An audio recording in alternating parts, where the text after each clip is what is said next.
Chapter 48. And in the 6th year of the 3rd week of the 49th Jubilee, you departed, and dwelt in the land of Midian for 5 weeks and 1 year.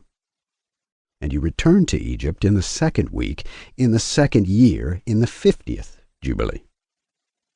And you yourself know what he spoke to you on Mount Sinai, 24:10 a.m., and what Prince Mastema desired to do with you when you were returning to Egypt, on the way when you met him at the lodging place.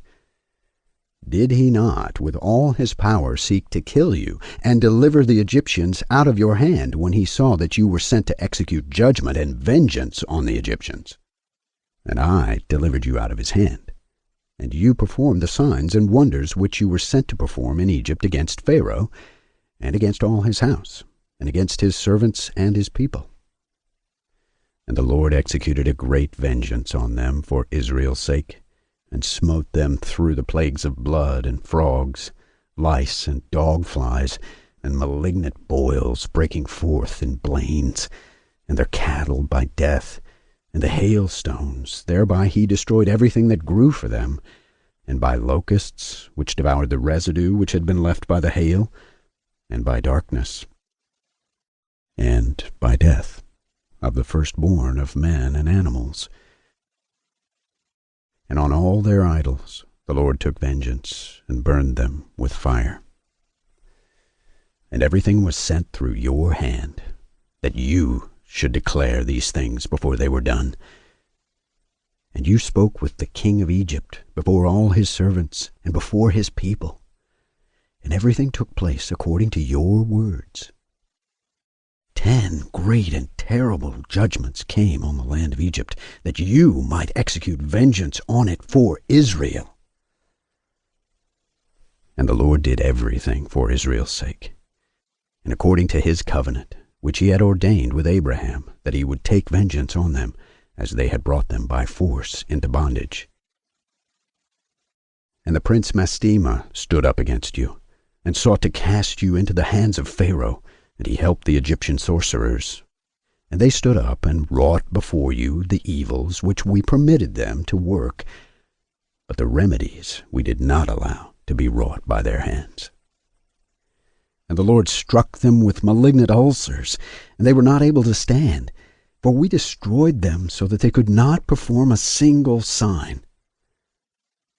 And notwithstanding all these signs and wonders, the prince Mastema was not put to shame, because he took courage and cried to the Egyptians to pursue after you with all the powers of the Egyptians, with their chariots, and with their horses, and with all the hosts of the peoples of Egypt. And I stood between the Egyptians and Israel, and we delivered Israel out of his hand, and out of the hand of his people. And the Lord brought them through the midst of the sea, as if it were dry land.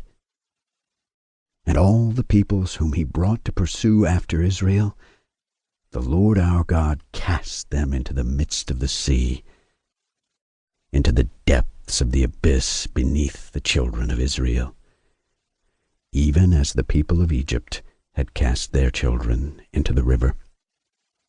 He took vengeance on 1,000,000 of them.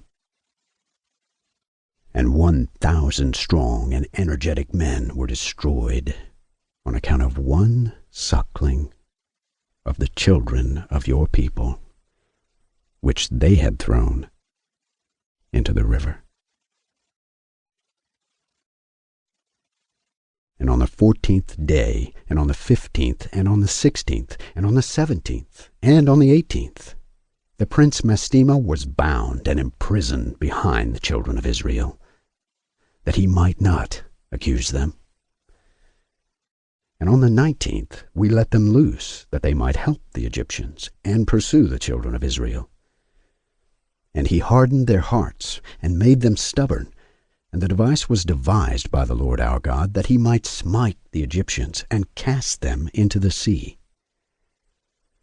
And on the 14th we bound him, that he might not accuse the children of Israel on the day when they asked the Egyptians for vessels and garments, vessels of silver, and vessels of gold, and vessels of bronze, in order to despoil the Egyptians in return for the bondage in which they had forced them to serve. And we did not lead forth the children of Israel from Egypt empty-handed.